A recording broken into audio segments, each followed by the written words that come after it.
الحمد لله نحمده ونستعينه. من يهده الله فلا مضل له ومن يضلل فلا هادي له، واشهد ان لا اله الا الله وحده لا شريك له، واشهد ان محمدا عبده ورسوله. اما بعد، فقد قال الله تعالى في القران الكريم والفرقان المجيد: يا أيها الناس اتقوا ربكم الذي خلقكم من نفس واحدة وخلق منها زوجها وبث منهما رجالا كثيرا ونساء، واتقوا الله الذي تساءلون به والأرحام إن الله كان عليكم رقيبا. يا أيها الذين آمنوا اتقوا الله حق تقاته ولا تموتن إلا وأنتم مسلمون.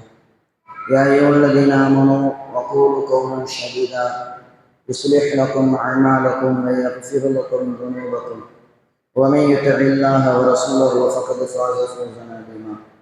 إن أصدق الحديث كتاب الله، وأحسن الحديث حديث محمد، وشر الأمور محدثاتها، وكل محدثة بدعة، وكل بدعة ضلالة، وكل ضلالة في النار. மதிப்பிற்கும் மரியாதைக்கும் உரிய எல்லாம் அல்ல அல்லாஹுவின் நல்லடியார்களே, இந்த உலகத்தை படைத்து பராமரித்துக் கொண்டிருக்கின்ற அந்த ஏக இறைவனை சாந்தி சமாதானம் ஒற்றா பெருங்கருணையும் எம்பெருமான் அதிகமானும் செல்லும் அவர்களின் அவர்களின் குடும்பத்தார்கள் மீதும் அவர்களின் நகைச்சுவத்தை வாழ்ந்த உத்தம சத்திய சகாபாக்கள் மீதும் இந்த உலகத்திற்கு உண்மையெடுக்கக்கூடிய இமாம்கள் மீதும் குறிப்பாக நமதுக்கூடிய நம் அனைவர்கள் மீதும் என்றென்றும் மீது நிரப்பமான கணியமிக்க எல்லாம் நல்ல அல்லாஹ்வை பாடியார்கள். தமிழ்நாடு பகுதியமா தஞ்சை வடக்கு மாவட்டம் வடக்கு மாவட்ட இடையை சார்பாக இந்த உள்ளரங்கு பயான் நிகழ்ச்சி ஏற்பாடு செய்யப்பட்டிருக்கிறது. இது எதற்காக வேண்டிய சொன்னால், என்ன நோக்கத்திற்காக வேண்டிய சொன்னால், நல்ல விஷயங்களை மனிதர்கள் தெரிந்து கொள்வதற்காகவும் நல்ல காரியங்களை மக்கள் ஒன்று கொள்வதற்காகவும் தான் இந்த சபையை அவர்கள் ஏற்பாடு செய்திருக்கிறார்கள். இந்த சபையில் முழுமையாக இருந்து அந்த நன்மையை பெறக்கூடிய மக்களாக அல்லாஹ் அருள்புரிவானாக. தமிழ்நாடு பகுதியமா தஞ்சை வடக்கு மாவட்டம் தமிழ்நாடு பகுதியில் பொதுவாக மக்கள் எதிலெல்லாம் வழிபட்டுக் கொண்டிருக்கிறார்களோ அதை சீர்திருத்துவதற்காக, இஸ்லாம் என்ன வழிகாட்டி இருக்கிறதோ அதை மக்களுக்கு தெளிவுபடுத்துவதற்காக ஒவ்வொரு விஷயத்தையும் கையில் எடுத்துக்கொண்டு மக்கள் மத்தியிலே போதனையாக செய்கிறார்கள். அதில் கடந்த காலங்களில் ஷிர்க் என்றால் என்ன என்று தெரியாமல் இருந்தது. அப்போ ஷிர்க் என்றால் என்ன, ஷிர்க்கை பற்றி எப்படி தெரிந்து கொள்ள வேண்டும், ஷிர்க்கை பற்றி நாம் எப்படி புரிந்து கொள்ள வேண்டும் என்ற அந்த ஷிர்க்கை பற்றி ஒரு மாநாடே ஒன்று நடக்கணும். அதுக்கு அடுத்தது பிதஅத். முஸ்லிம்களிடத்தில் பிதஅத்தான காரியங்கள் நடைபெற்றது. அப்போ அந்த பிதஅத்தான காரியங்கள் என்ன, பிதஅத்தான காரியங்களை எப்படி செய்து கொண்டிருக்கிறார்கள், அது நன்மையா நன்மை இல்லையா என்பதை தெளிவுபடுத்துவதற்காக பிதஅத் என்ற ஒரு தலைப்பிலேயே ஒரு மாநாடு ஒன்று அறிவித்து என்ன செஞ்சிருந்தோம், அதை மக்கள் மத்தியில் தெளிவுபடுத்தியிருந்தோம்.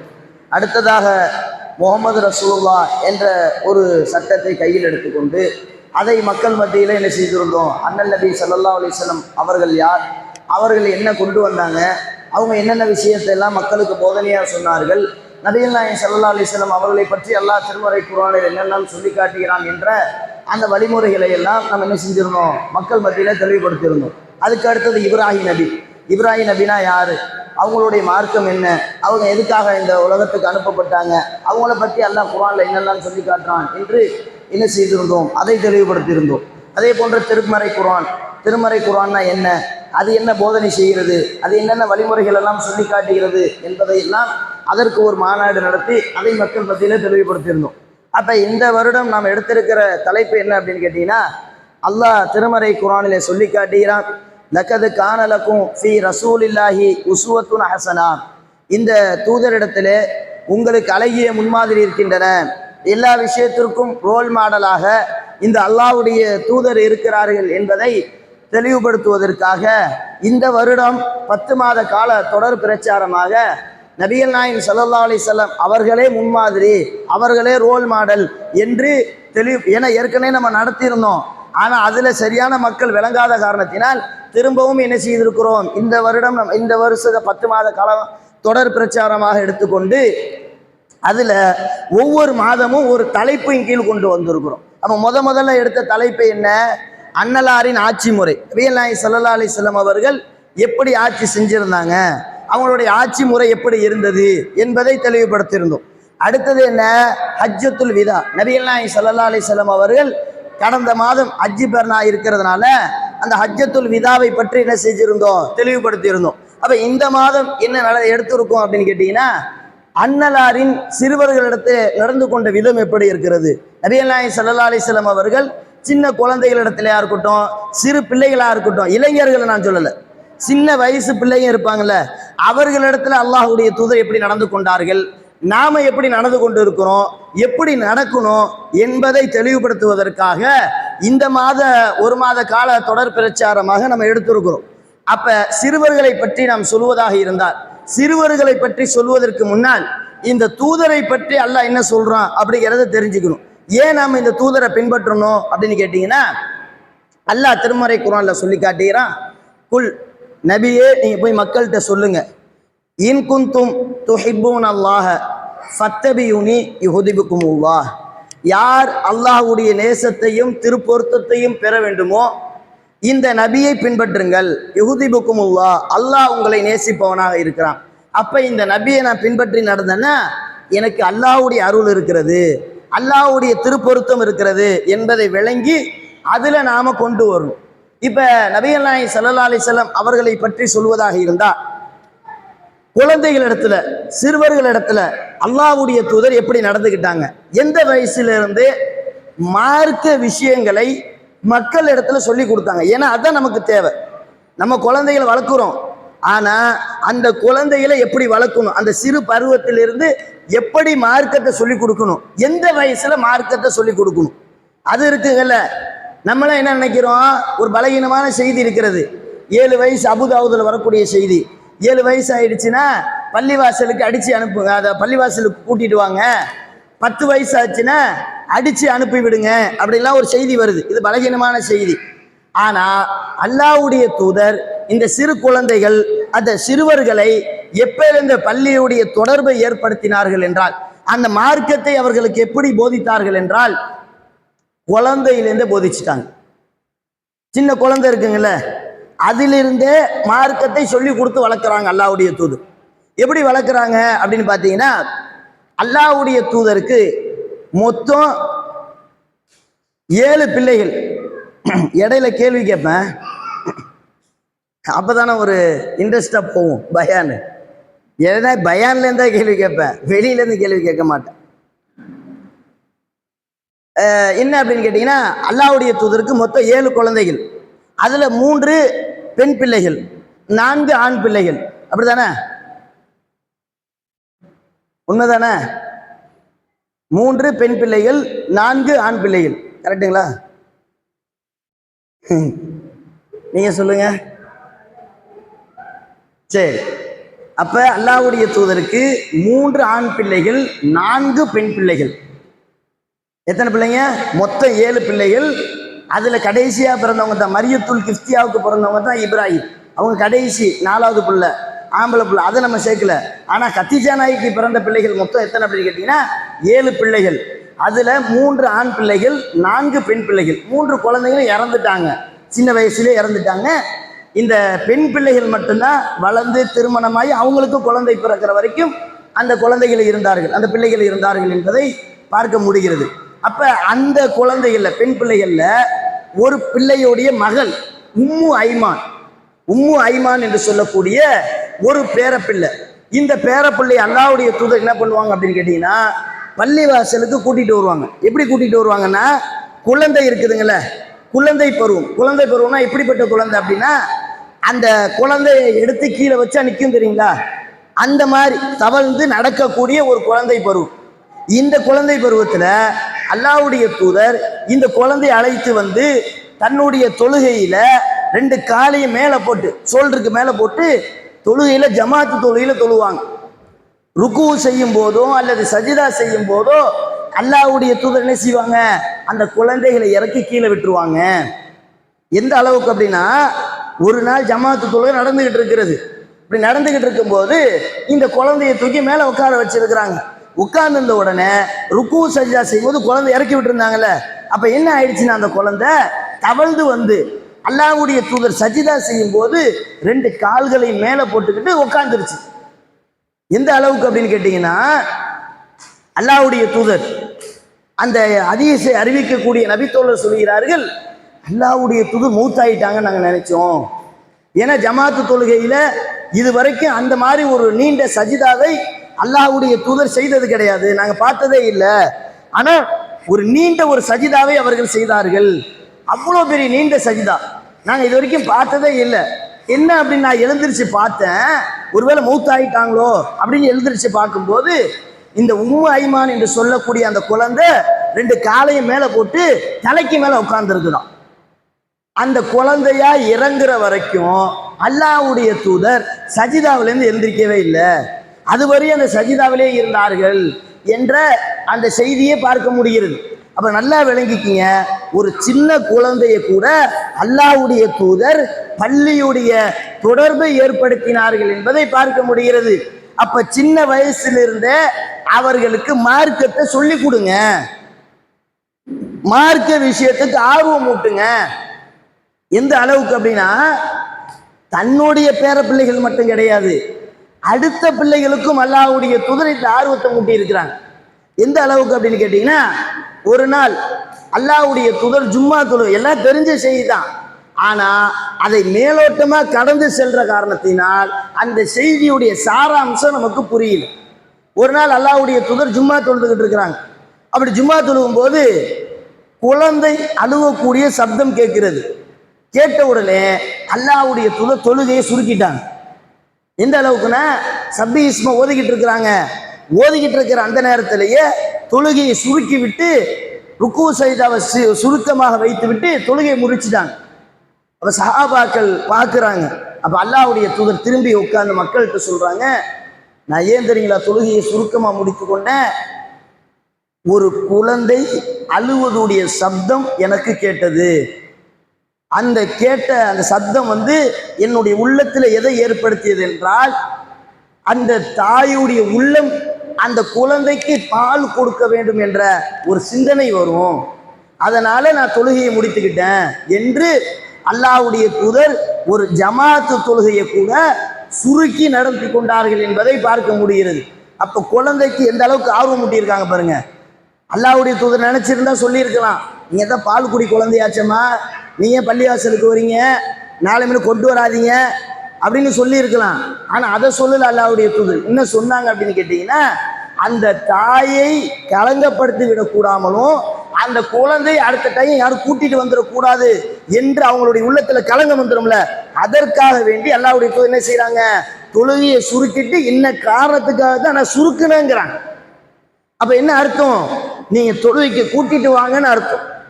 ஆனா இன்னைக்கு பள்ளிவாசலுக்கு கூட்டிட்டு வரோமா, அந்த பிள்ளைகளை பழக்கப்படுத்துறோமா, மார்க்க விஷயத்தோட தொடர்பு ஏற்படுத்துறோமா, பள்ளியோடைய தொடர்பு எத்தனை குழந்தைகளுக்கு இன்னைக்கு இருக்கிறது. ஸ்கூல் லீவு தானே, எத்தனை வீட்டில் குழந்தைகள் இருக்கிறது. ஸ்கூல் லீவுக்கு கூட அந்த குழந்தைகளை நாம் தொழுவ வரும்போது நம்மோடு சேர்த்து பிள்ளைகளை அழைத்து வராத பெற்றவர்கள் என்ன பெற்றவர்கள். அப்ப எப்படி சிறுவர்களை நம்ம சரிப்படுத்த முடியும்? தமிழ்ல ஒரு பழமொழி சொல்லுவாங்கல்ல, 5இல் விளையாதது 50லும் விளையாது. சின்ன பிள்ளையில எவன் சரியா வளரலையோ அவன் பெரியவன் ஆனாலும் சரியா வளர மாட்டான். அப்ப அந்த சின்ன பருவத்திலிருந்து, அந்த குழந்தை பருவத்திலிருந்து அந்த குழந்தைக்கு பக்குவத்தை ஏற்படுத்துங்க, மார்க்க தொடர்பை ஏற்படுத்துங்க.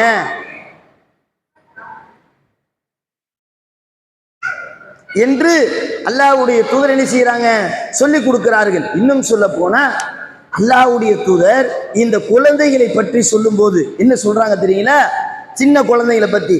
ஒரு நாள் அல்லாஹ்வுடைய தூதர் பயான் பண்ணிக்கிட்டு இருக்கிறாங்க. அப்படி பயான் பண்ணிக்கிட்டு இருக்கிற அந்த நேரத்துல ஒரு குழந்தைகளை பார்க்குறாங்க. யாரு, தன்னுடைய பேர பிள்ளைங்க தான், வேற யாரும் கிடையாது. அல்லாஹ்வுடைய தூதருடைய பேரப்பிள்ளை ஹசன் ரலியல்லாஹு அவர்களும் அவர்களுடைய வளர்ப்பு மகன் ஜெயிதுடைய மகன் உசாமா, அவங்க ரெண்டு பேரும் என்ன செய்யறாங்கன்னா ஒரு தண்ணி தொட்டியில விளையாண்டுகிட்டு இருக்காங்க. உழு செய்யக்கூடிய தண்ணி தொட்டியில விளையாண்டுகிட்டு இருக்கிறாங்க. அப்ப அல்லாஹ்வுடைய தூதர் இங்க நின்று அதை கவனிக்கிறாங்க, பார்த்துக்கிட்டே இருக்கிறாங்க. கொஞ்ச நேரம் ஆகுது, டக்குன்னு உரையை நிப்பாட்டிட்டு நேராக போயிட்டாங்க. போய் அந்த ரெண்டு குழந்தையும் அப்படியே தூக்கிட்டு வராங்க. தூக்கிட்டு வந்து அந்த உரை நிகழ்த்துறாங்கல்ல அந்த மெம்பர், அதுக்கு பக்கத்தில் நிப்பாட்டி அல்லாஹ்வுடைய தூதர் சொல்றாங்க, வாழமு அறிந்து கொள்ளுங்கள், அன்னமா அம்வாலுக்கு வல் அவுலாதுக்கு வல் ஃபித்னத்து வல் மஹ்யா, உங்களுக்கு கொடுக்கப்பட்டிருக்கிற பிள்ளைகள் செல்வம் உங்களுக்கு சோதனை, எனக்கு கொடுக்கப்பட்ட சோதனையோ இந்த ரெண்டு பிள்ளைகள் தான் என்று அல்லாஹ்வுடைய தூதர் அறிவுரையாக சொல்லி காட்டுகிறார்கள். அப்ப குழந்தைகள் என்பவங்க சோதனை, அவங்க அந்த சோதனையை சரியான முறையில் எதிர்கொள்ள வேண்டும். ஆனா நாம எப்படி எதிர்கொண்டோம் யோசிச்சு பாருங்க. ஒவ்வொரு வீட்டிலையும் பெத்த பிள்ளைகளை எப்படி பார்த்துக்கிட்டாங்க. இந்த 2 மாசம் லீவு விட்டுருந்தாங்கல்ல, ஸ்கூல் லீவு, அந்த லீவுக்கு என்னென்ன பண்ணணும் யோசிச்சு பாருங்க. சொந்தக்காரங்க வீட்டுக்கு அனுப்பி விடுவோமா, இங்கே கூட்டிட்டு போயிடுவோமா, அங்கே கூட்டிட்டு போயிடுவோமா? ஏன் சேட்டை தாங்க முடியல. கிச்சனில் உள்ள பாத்திரம் கூடத்துக்கு வந்துடுது, கூடத்தில் உள்ள சோபா ரோட்டுக்கு போயிடுது, இழுத்துட்டு போயிடுறான். நடக்குதா இல்லைங்களா?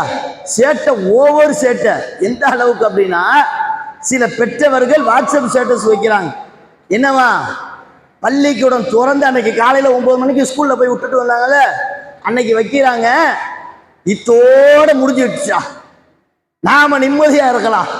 எப்படி ஒரு பாட்டு வேற, மாட்டிக்கிட்டாரு ஒருத்தர்னு பாட்டை போட்டு வாட்ஸ்அப் ஸ்டேட்டஸ் வைக்கக்கூடிய அளவுக்கு பிள்ளைகளை ஒரு சோதனை, அதை எதிர்கொள்ள முடியல. ஏன் அவ்வளவு டார்ச்சர், பிரச்சனை. ஏதாவது எங்கேயாவது போய் சண்டையை போட்டு வந்துடுறான், எங்கேயாவது போய் அடிச்சுக்கிட்டு வரான், காலை உடைச்சிக்கிட்டு வரான், எவன்ட்டையாவது போய் உம்பழுத்துட்டு வரான், வாங்கி கொடுத்த சைக்கிளை கீழே போட்டு உடைக்கிறான். நடந்துச்சா இல்லைங்களா? இந்த 2 மாசம் பட்ட அவஸ்தை பெரிய அவஸ்தை. எந்த அளவுக்கு அப்படின்னா, பெற்ற பிள்ளைகளை இன்னைக்கு பெற்றவர்கள் எப்படி பார்க்கிறாங்க அப்படின்னு கேட்டீங்கன்னா, அதுக்கு மிகப்பெரிய ஒரு உதாரணம் என்ன அப்படின்னு கேட்டீங்கன்னா, இல்லைங்க தானே விடுங்க, அவங்கள நம்ம பார்த்தோம்னா நம்ம சிந்தனை மாறிடும். அப்ப எந்த அளவுக்கு அப்படின்னு கேட்டீங்கன்னா, குழந்தைகளை பெற்றவர்கள் எப்படி பார்க்குறாங்கிறத பாருங்க. இந்த கேரளாவில் ஒரு சம்பவம் நடந்துச்சு, எல்லாருக்கும் தெரியும். என்ன, 1.5 வயசு குழந்தை, பால் குடி மறக்காத ஒரு குழந்தை, அடித்தால் வலிக்கிறது என்பதை சொல்ல தெரியாத ஒரு குழந்தை, 1.5 வயசு குழந்தைங்க. அந்த குழந்தைக்கு என்னங்க தெரியும்? 2 கையை உடைச்சி பெற்ற தாய், அவங்க அந்த பெண்மணியுடைய கணவன் இறந்துட்டாரு. அந்த பெண்மணி வேற ஒருவரோட தொடர்பு ஏற்பட்டுருச்சு. அவனோட சந்தோஷமாக இருக்க வேண்டும் என்பதற்காக தான் பெற்ற பிள்ளைய அடிச்சு துன்புறுத்தி மோசமான ஒரு நிலைமைக்கு ஆளாக்குனாங்களா இல்லையா? அந்த குழந்தையுடைய முகத்தை பாருங்க, 2 கையை உடைஞ்சி அந்த வீடியோ கூட இப்ப வைரலா போய்கிட்டு இருக்குது. ஒரு பஸ் ஸ்டாண்டுல பேட்டி எடுக்கிறாங்க. எப்படிமா கையை உடைஞ்சிச்சு அப்படிங்கும் போது அந்த தாய் சொல்றா, அந்த குழந்தை சைக்கிள்ல போச்சா, கீழே விழுந்து 2 கையும் முறிஞ்சிச்சு. அதனால 2 கை மட்டும்தான் கரெக்டா முறியுமா? எவ்வளவு கொடுமை. அந்த காட்சிகளை பார்த்தீங்கன்னா, அந்த தாய் சிரிச்சுக்கிட்டு சொல்றா, அந்த குழந்தையுடைய முகத்தை பார்த்தீங்கன்னு வச்சுங்களேன், ஏண்டி இப்படி அபாண்டமா பொய் சொல்ற அப்படிங்கிற மாதிரி இருந்துச்சு. சொல்லாம சொல்லுது அந்த படம். அவ்வளவு கொடுமை தெரியுங்களா? ஏங்க, அந்த குழந்தையுடைய உடலை கூராய்வு பண்றாங்க, 51 காயம். எவ்வளவு கொடுமை தெரியுங்களா? அந்த குழந்தைக்கு எப்படி வலிச்சிருக்கும். அம்மா வலிக்குது என்று சொல்ல முடியாத அளவுக்கு அந்த குழந்தை எவ்வளவு துன்பத்தை அனுபவித்திருக்கும். கேடுகட்ட வக்கீர புத்தி படைத்த அந்த தாய் எவ்வளவு கல் நெஞ்சக்காரியா இருப்பா. பெற்ற பிள்ளைய அடிச்சு சாவடிக்கக்கூடிய அளவுக்கு மோசமான ஒரு சமூகம் இன்னைக்கு உருவாயிருச்சா இல்லைங்களா? இது 1-2 தாங்க. இன்னும் சொல்ல போன இதே மாதிரி ஒரு செய்தி அமெரிக்காவில் நடக்குது. இந்த செய்தி வெளியில வருது. அந்த செய்தி அதுக்கு முன்னாடி வந்தது. என்ன அப்படின்னு கேட்டீங்கன்னா, அமெரிக்காவில் ஒரு பெண்மணி டிவி பார்த்துக்கிட்டு இருக்கிற அந்த நேரத்தில் இந்த குழந்தைங்க ஓடி ஆடி விளையாடுது பார்த்தீங்களா? 1.5 வயசு குழந்தைங்க, இதே மாதிரி 1.5 வயசு குழந்தை, அடுத்தது 3 வயசு குழந்தை, 4.5 வயசு குழந்தை.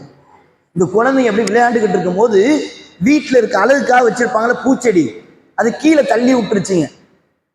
அது தள்ளி விட்ட உடனே இந்த பொம்பளை என்ன பண்ணுதுன்னா, அந்த குழந்தைகளை கயிறு இருக்குல்ல, கயிறை வச்சு கழுத்தை நெரிச்சு சாவடிச்சிட்டான். 3 குழந்தைங்க, நல்ல அழகான குழந்தைங்க. அந்த இமேஜ் போடுறான், அழகான குழந்தைங்க, பார்க்கவே கண் கலங்குது. இவ கோவத்தில் செஞ்சுட்டு என்ன பண்றதுன்னு தெரியாம வீட்டு 2வது மாடியில இருந்து கீழே விழுந்து காலை உடைச்சிக்கிட்டான். சாதாரண ஒரு சேட்டை, ஒரு குழந்தைய ஒரு சோதனை, அதை எதிர்கொள்ள தெரியாத இன்னைக்கு பெற்றவர்கள் இருக்கிறார்களா இல்லைங்களா? அந்த குழந்தைகளை எப்படி எதிர்கொள்ள வேண்டும் என்று தெரியாமல் இருக்கிறார்களா இல்லைங்களா? அவர்களுக்கு நல்ல விஷயத்தை நாம சின்ன வயசுல இருந்து போதிச்சிருந்தோம்னா அந்த குழந்தைங்க தப்பான வழிக்கு போயிருப்பாங்க. விளையாண்டு இருப்பாங்களா? யோசிச்சு பாருங்க. ஏங்க, நல்லா விளங்கிக்கிங்க. குழந்தையுடைய தன்மை என்பது எப்படி தெரியுங்களா? 2 நிமிஷம் விளையாடுவாங்க. தொழுகையில பாருங்களேன், 2 நிமிஷம் இப்படி ஓடுவான், தொங்கட்டும், ஓடிட்டு 3வது முறை வந்து நின்றுவான். நம்ம எப்படி தொழுகிறோமோ வந்து நின்றுவான். அப்படி தொழுவுலையா வந்து படுத்தாது கிடப்பான், யாருக்கும் டிஸ்டர்ப் பண்ணாம குப்புறக்கப்படுத்துருவான். சின்ன பிள்ளைங்க. இதுதான் குழந்தைகளுடைய தன்மை. இந்த இப்ப ஹஜ்ஜு பெருநாளுக்கு பாத்தீங்களா, ஜி தமிழ், அதாவது இஜெட் நியூஸ் போட்டு காட்டினா பாத்தீங்களா? ஒரு இஸ்லாம் குழந்தைகளிடத்துல எப்படி நடந்து கொள்கிறது அப்படிங்கிறத ஹஜ்ஜு பெருநாள் தொழுகை நடந்துச்சுங்கள, அந்த தொழுகையை எடுத்து போட்டு காட்டுறான். ஒரு வாப்பா, ஒரு 1.5 வயசு இருக்கும் குழந்தை, ஒரு 2 வயசு இருக்கும் பெண் பிள்ளை, தொழுகைக்கு அழைச்சிட்டு போயிருக்காரு. அழைச்சிட்டு போனா அந்த குழந்தை என்ன செய்யுதுன்னா அழுவுது, வாப்பா வாப்பான்னு அழுவுது. அது அழுவுறதை பார்த்துட்டு அந்த தந்தை என்ன செய்யறாருன்னா அப்படியே அரவணைக்கிறாரு. அத்தையத்தில் உட்காரும் போது அப்படியே கட்டி அரவணைச்சு அந்த குழந்தைய அப்படியே பாசத்தை வெளிப்படுத்துறாரு. இதை பார்த்துட்டு அந்த செய்தியில போறான், ஒரு இறைவனை வணங்கக்கூடிய வழிபாட்டில் கூட அந்த குழந்தைகளை எப்படி அரவணைக்க வேண்டும் என்பதை சொல்லிக் கொடுக்கிறது. அவன் புரிஞ்சு வச்சிருக்கிறான். ஆனா இன்னைக்கு நாம சிறுவர்களிடத்தில் எப்படி நடந்துக்கிறோம், அந்த குழந்தைகளிடத்தில் எப்படி பாசமா பார்க்கிறோம்? யோசிச்சு பாருங்க. உங்க குழந்தைகளை நீங்க எப்படி வளர்க்கிறீர்களோ அப்படித்தாங்க வளருவாங்க. அல்லாஹ்வுடைய தூதர் அப்படிதான் வளர்த்தாங்க. எந்த அளவுக்குன்னா, ஆரம்ப காலத்துல மதீனா பள்ளிவாசல்ல பைத்துல் மாலுடைய அந்த பேர்ச்சி பழங்கள்லாம் இருக்காது, கஜானா காலியா இருக்கும். பிற்காலத்துல கஜானா அப்படி நிரம்பி வழியுது. அப்படி நிரம்பி வழியக்கூடிய நேரத்துல அல்லாஹ்வுடைய தூதர் என்ன செய்யறாங்கன்னா, பேர பிள்ளைகள் இருக்காங்கல்ல, ஹசன் ரலியல்லாஹு ஹுசைன் ரலியல்லாஹு அவங்கள அப்படியே அசர் தொழுதுட்டு அப்படியே அழைச்சிட்டு வருவாங்க. அழைச்சிட்டு வந்து அந்த பைத்துல் மால்ல இருக்கக்கூடிய பேரிச்சம்பழம் இருக்குதா இல்லைங்களா, அந்த பேரிச்சம்பழத்துல ஒரு கனியை எடுத்து சாப்பிட்டுருச்சு. யார் சாப்பிட்றாங்க? ஹசன் ரலியல்லாஹு அவங்க சாப்பிட்டுட்டாங்க. அல்லாஹ்வுடைய தூதர் என்ன தெரியல கேட்டாங்க, வாயில கையை விட்டு எடுத்துட்டு, இது உனக்கு ஹராமுங்கிறது தெரியுமா தெரியாதா? நல்ல வார்த்தையை கவனிங்க. இது ஹராம் அப்படின்னு சொல்லல, இது ஹராம்னு தெரியுமா தெரியலையான்னா 7 வயசு குழந்தைக்கு சொல்லி கொடுத்துட்டாங்க மார்க்கத்தை. பேர பிள்ளைக்கு முன்னாடியே சொல்லிட்டாங்க மார்க்கத்தை. இன்னைக்கு நாம சொல்லி கொடுக்குறோமா? இது நல்லது, இது கெட்டது. அல்லாஹ் போதனை பண்றான். என்ன போதனை பண்றான்னு தெரியலாங்க? குர்ஆன்ல அழகா அறிவுரை சொல்றான் பாருங்க. 24வது அத்தியாயம் 59வது வசனம். வைதா பாயல அல்ஃபஹு மின்கும் ஹுலூக்கும். அதாவது அல்லாஹ் சொல்றான், உங்களுடைய சிறுவர்கள் பருவம் அடைந்து விட்டால், அதாவது சின்ன பிள்ளைங்க, பருவம்னா என்ன, அந்த வயசு தெரிஞ்சிருச்சுங்கள, எது எதுன்னு பக்குவம் புரிஞ்சுக்குவாங்கல்ல, அந்த பருவத்தை அடைந்து விட்டார்கள் என்றால் இது வாப்பா இது அம்மா அது இல்லை. சில விஷயங்களை விளங்கிக்குவாங்க தெரியுங்களா, சில காரணங்களுக்கு புரிஞ்சுக்குவாங்கல்ல, தொழுவைக்கு போகிறோம், இந்த நன்மை இருக்கிறது, இந்த இது விஷயங்கள் இருக்குது அப்படின்னு விளங்கி கொள்ளக்கூடிய அந்த பருவத்தை அடைந்து விட்டார்கள் என்றால் உங்க ரூமுக்கு மற்றவர்கள் வரும்போது அனுமதி கேட்பாங்க தெரியுங்களா, அந்த மாதிரி அனுமதி கேட்க சொல்லுங்கிறான் அல்லாஹ். எங்க போதனை வச்சான் பார்த்தீங்களா அல்லாஹ், உங்க புள்ளதான், அவனுக்கு நீங்க எப்ப மார்க்கத்தெல்லாம் சொல்லி கொடுக்கணும் அப்படின்னா பருவ வயது அடைஞ்சிட்டான்னு விட்டுறாதீங்க, அதுக்கு முன்னாடியே அவனுக்கு சொல்லி கொடுத்துருங்கிறான் அல்லாஹ். உங்க ரூமு தான் பெட்ரூம் தனித்தனியா இருக்குதுங்கல்ல, படுக்கையை விட்டு தள்ளி வைங்கிறான் அல்லாஹ். அவங்களுக்கு மார்க்கத்தை சொல்லி கொடுங்கிறான். எது நல்லது எது கெட்டதுங்கிறத சின்ன வயசுலேயே போதனை பண்ணுங்கிறான் அல்லாஹ். இன்னைக்கு நாம நம்ம பிள்ளைக்கு அந்த மாதிரி போதனை பண்றோமா? நல்ல விஷயங்களை மார்க்க விஷயங்களை சொல்லி கொடுக்கிறோமா? யோசிச்சு பாருங்க. ஒருவேளை நீங்க உங்க குழந்தைகளுக்கு மார்க்கத்தை நல்ல முறையில் சொல்லி கொடுத்திருந்தீர்கள் என்றால், மார்க்க விஷயத்தோடு அவர்களை தொடர்பு படுத்தி இருந்தீர்கள் என்றால், உங்களுடைய குழந்தை எப்படி வளருவார்கள் என்பதற்கு குர்ஆன்ல ஒரு வரலாறு. என்ன வரலாறு? எல்லாருக்கும் தெரிஞ்ச வரலாறு தான். எல்லாருக்கும் தெரிஞ்ச வரலாறு தான். குழந்தைகளை பற்றி எத்தனை குழந்தைகள் அல்லாஹ் திருமறை குர்ஆன்ல பேசுறான். நபி நபி குழந்தைகளை விட்டுருங்க, நபிமார்கள் இருக்கிறாங்கல்ல, நபிமார்கள் குழந்தை பருவத்தில்னு சொல்றான்ல, அது எந்தெந்த நபி தெரியுங்களா? ஈசா நபி, மூசா நபி, யூசுப் நபி, மூசா நபி, ஈசா நபி, வேற இஸ்மாயிலா, இஸ்மாயில், வேற இஸ்ஹாக், யாக்கூப். குழந்தை பருவத்திலேருந்து சொல்றானா? குழந்தை வளர்ந்ததுலேருந்து எல்லாம் பேசுறானா? பேரை தான் எல்லாம் சொல்றான். இருக்கு, நீங்க சொல்றது உண்மைதான். இஸ்ஹாக், இப்ராஹிமுக்கு இஸ்ஹாக்கையும் யாக்கூபையும் நாம் கொடுத்தோம் அப்படின்ட்டு. இல்லா கசஸ், அழகிய வரலாறுன்னு நல்லா பேசுறானே, யூசுப் நபியுடைய வரலாறு, அதுவும் குழந்தை பருவத்திலேருந்து தான் நல்லா பேசுறான். அப்ப இந்த நபிமார்களுடைய வரலாறை எல்லாம் அல்லாஹ் திருமறை குர்ஆனிலே சொல்றான். அதுல ஒரு நபியுடைய வரலாறு யார் அப்படின்னு கேட்டீங்கன்னா இஸ்மாயில் அலைஹிஸ்ஸலாம். இவங்களை குழந்தை பருவத்திலிருந்து அல்லாஹ் பேசுறான். ஆனா இந்த ஹஜ்ஜி பெருனா வந்துச்சுன்னா நாம என்ன விளங்கிக்கிறோம்? ஹஜ்ஜி பெருனாவுக்கு யார் ஹீரோ சொல்லுங்க? யாருங்க ஹீரோ? இப்ராஹிம் நபி. எல்லாரும் அதான் விளங்கிட்டோம். உண்மை தானே? யாரை கேட்டாலும் ஹஜ்ஜி பெருனானா அது தியாக திருநாள். அந்த தியாக திருநாளுக்கு சொந்தக்காரர் யாரு?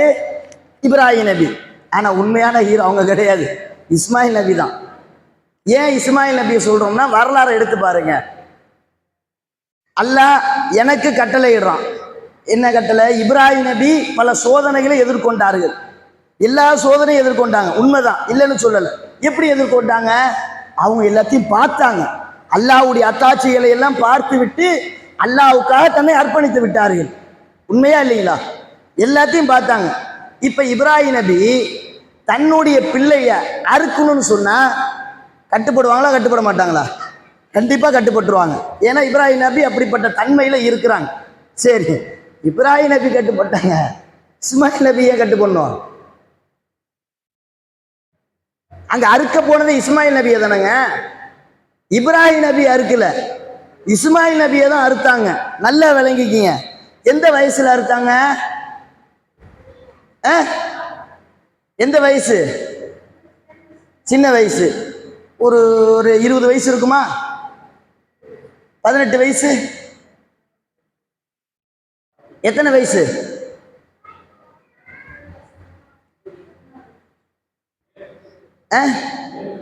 ஏழு வயசுன்னு சொல்றாங்க. 7 வயசு இல்லை. அது எப்படி வருது அப்படின்னா,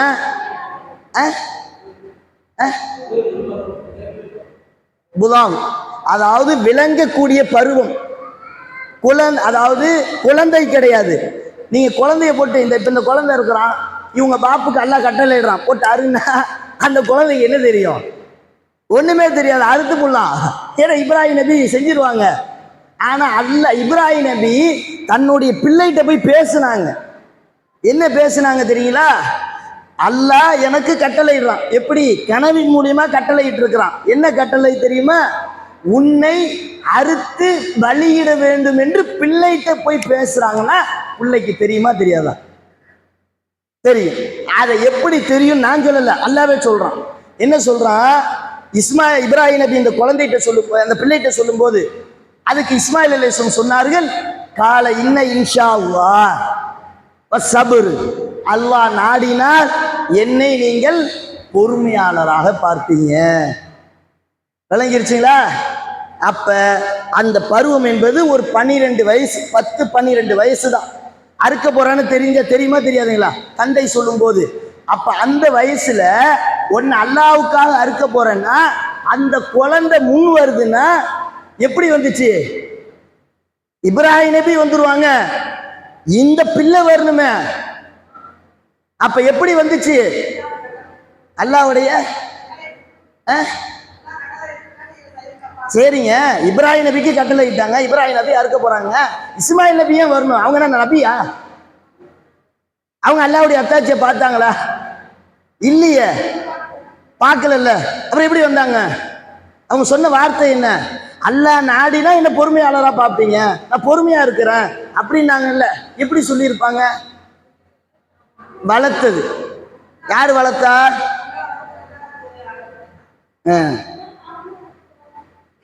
சரி. அப்ப அந்த குழந்தைகளை வளர்த்த. ஏன் இதை லேடிஸ்ட கேட்டேன்னா அவங்களுக்கு தான் இந்த சப்ஜெக்ட், ஆண்களுக்கு வராது இந்த சப்ஜெக்ட். இந்த சப்ஜெக்ட் யாருக்கு வரும்னா பெண்களுக்கு தான் வரும். நல்லா விளங்கிங்க. இப்ராஹிம் நபி தன்னுடைய பிள்ளை இஸ்மாயில் அலைஹிஸ்ஸலாத்தை 3 முறை தான் பார்த்துருக்குறாங்க. வெறும் 3 முறை தான். ஒன்று குழந்தை, அந்த குழந்தையா இருந்தாங்கல்ல, அந்த காபத்துள்ளால போய் விட்டுட்டு வந்தாங்கல்ல, அது ஒன்று. ரெண்டாவது அந்த அறுக்க போனாங்கல்ல அது. மூணாவதாக திருமணமாகி காபத்துள்ளா கட்டுனாங்க பார்த்தீங்களா, அப்ப 3 முறை தான் பிள்ளையே பார்த்துருக்குறாங்க. அப்ப அது வரையும் அந்த பிள்ளை யார்கிட்ட வளர்ந்துச்சு? ஹாஜிரா தான். ஹாஜிரா யாரு? தாய், இப்ராஹிம் நபியுடைய மனைவி ஹாஜர். இவங்கள்ட்ட தான் வளர்ந்துச்சு. அந்த குழந்தை எப்படி பக்குவப்படுத்தியிருக்காங்க பார்த்தீங்களா? உன்னுடைய தந்தை சொல்லுக்கு கட்டுப்படு. உன்னுடைய தந்தை அல்லாஹ்வுடைய விஷயத்தை சொன்ன அதுக்கு மாறு செய்யாத, அல்லாஹ்வுடைய விஷயத்துக்கு கட்டுப்பட்டு நட, உன்னுடைய தந்தை பேச்சை கேளு அப்படின்னு சொல்லி வளர்த்துருக்காங்களா இல்லைங்களா? இன்னைக்கு நம்ம பிள்ளைய நம்ம அப்படி வளர்க்குறோமா? பாப்பு பேச்சை கேளுத்தா? பாப்பு துபாய் போயிட்டாரு, குண்டு போட்டுக்கிட்டு இருக்கான் ஈரான்காரன், போன் அடிச்சு நல்லா இருக்கியான்னு கேளுத்தா 4 வார்த்தை கேட்டுருவானா? கேட்க மாட்டான். பெண்களே சொல்லிட்டாங்க கேட்க மாட்டான். ஆம்பளை பிள்ளை, பெண் பிள்ளைகள் விடுங்க, ஆண் பிள்ளைகள் பாப்பு பேச்சை கேட்பானா புவா பேச்சை கேட்பானா?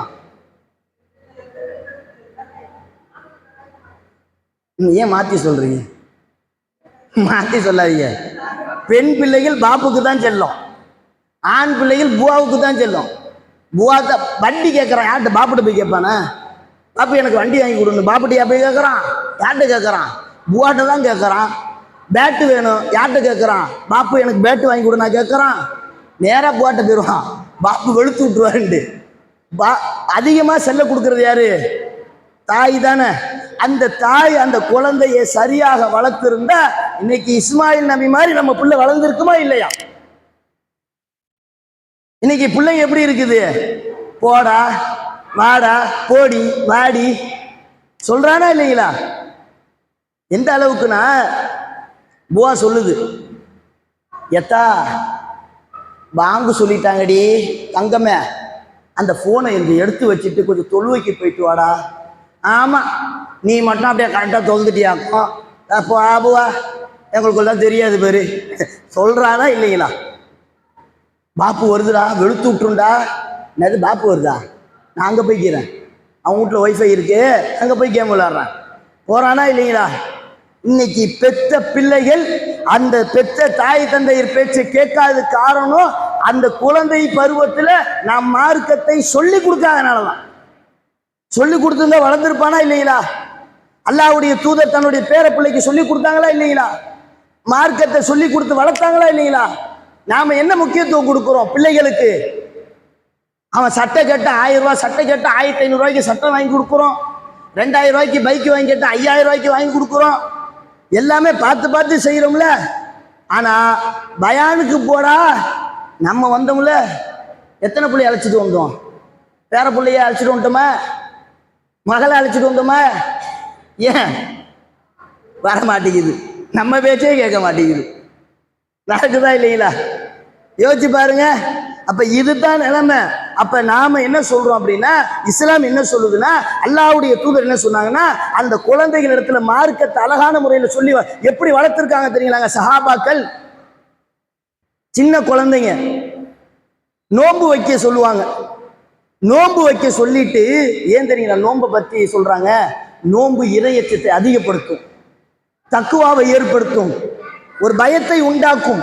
அந்த நோன்பு வைக்க சொல்லிட்டு பெண்மணிகள் எல்லாம் என்ன தெரியுங்களா பண்ணுவாங்களா?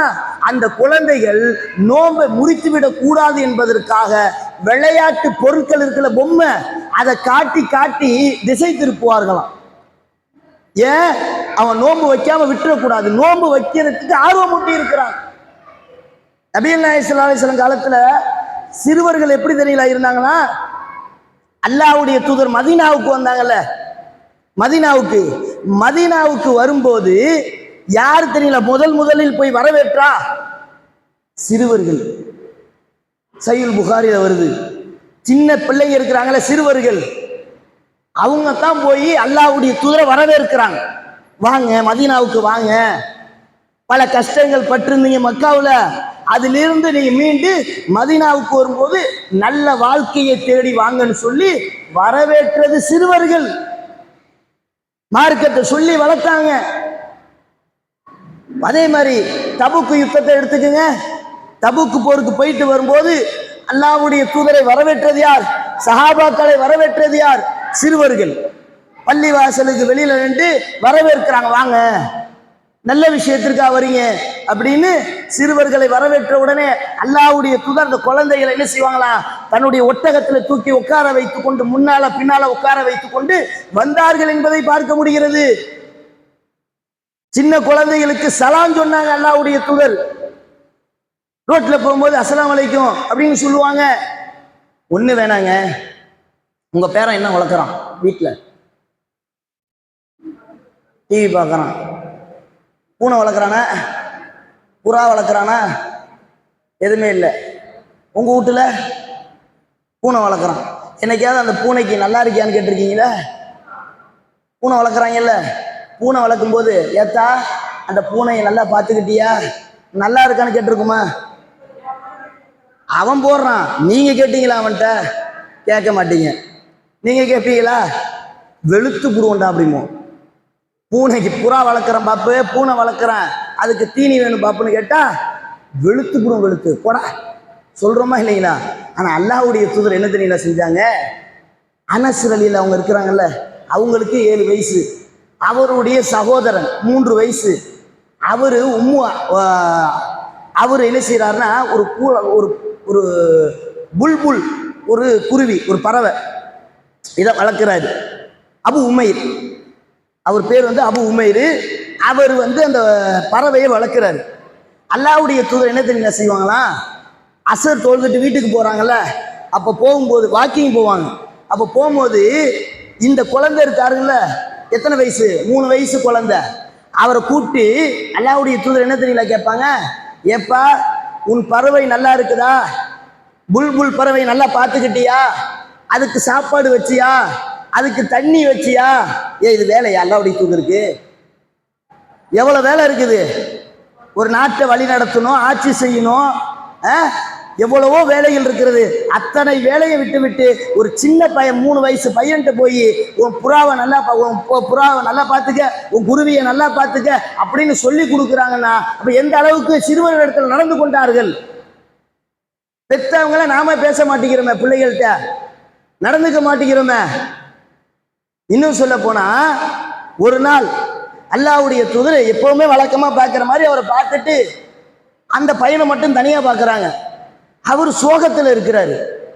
அப்ப அல்லாஹ்வுடைய தூதர் கூப்பிட்டு கேட்குறாங்க, அபு உமைர ஏன்பா சோகமா இருக்கிற, என்ன காரணம் அப்படின்னு கேட்கும்போது, அப்ப அந்த அபு உமைர் சொல்றாரு, அல்லாஹ்வுடைய தூதரே என்னுடைய குருவி இறந்து விட்டது அப்படின்ன உடனே, அப்ப அல்லாஹ்வுடைய தூதர் கூப்பிட்டு சொல்றாங்க, இன்னா லில்லாஹி வ இன்னா, அவன் கவலையில இருக்கிறான், அவன் சின்ன புள்ள கவலையில இருக்கிறான். அப்ப கூப்பிட்டு சொல்றாங்க, இன்னா லில்லாஹி வ இன்னா இலைஹி ராஜிஊன், அல்லாஹ் கொடுத்த உயிரை அல்லாஹ்வே எடுத்து விட்டான், கவலைப்படாதப்பான்னு சொல்லி ஒரு குழந்தைக்கு ஆறுதல் சொன்னார்கள் அல்லாஹ்வுடைய தூதர். நீ நம்ம பிள்ளைகிட்ட அப்படி உட்கார்ந்து பேசுறோமா? பேசுறது இல்லையா? அப்புறம் எப்படி நம்ம பேச்ச கேட்பான்?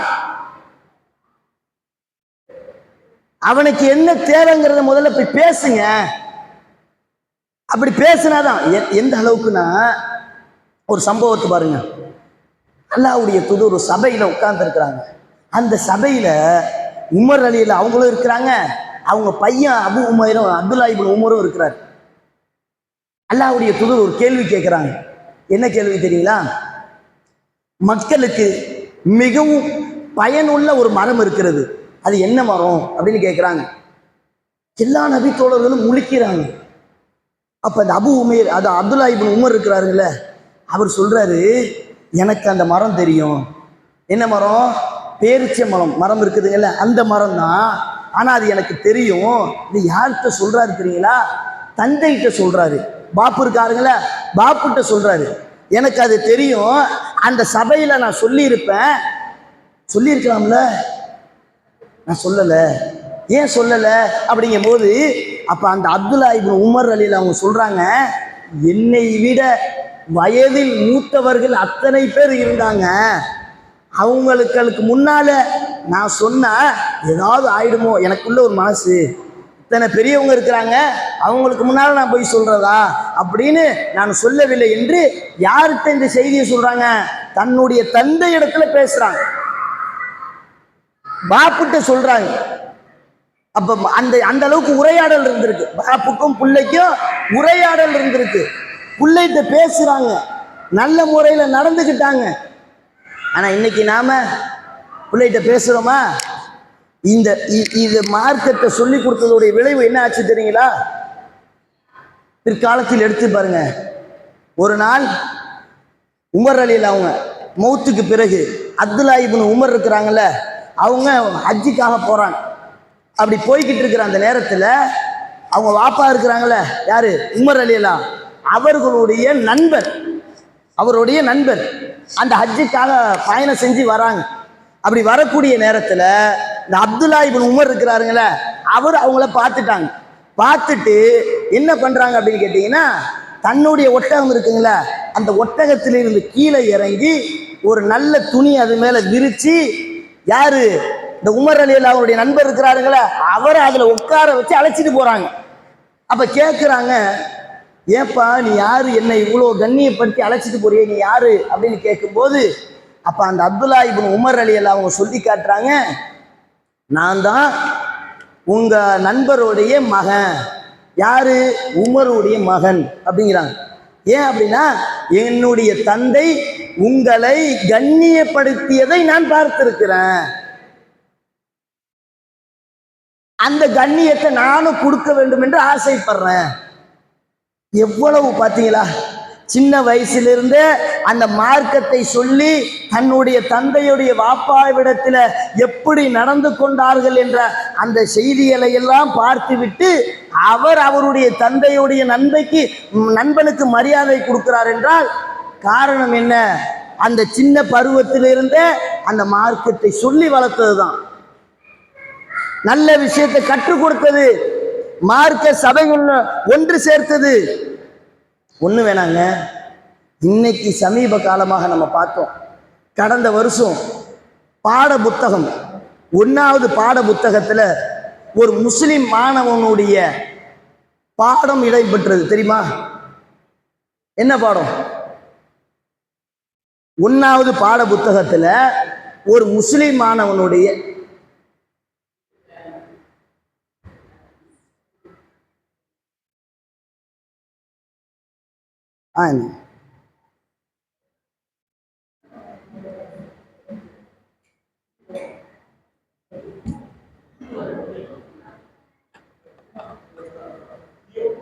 வேணாம் வேணாம் வேணாம்.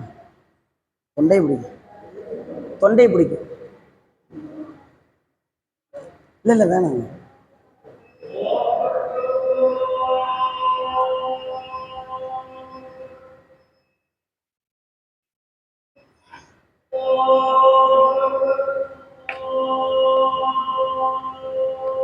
இல்லை வேணாங்க.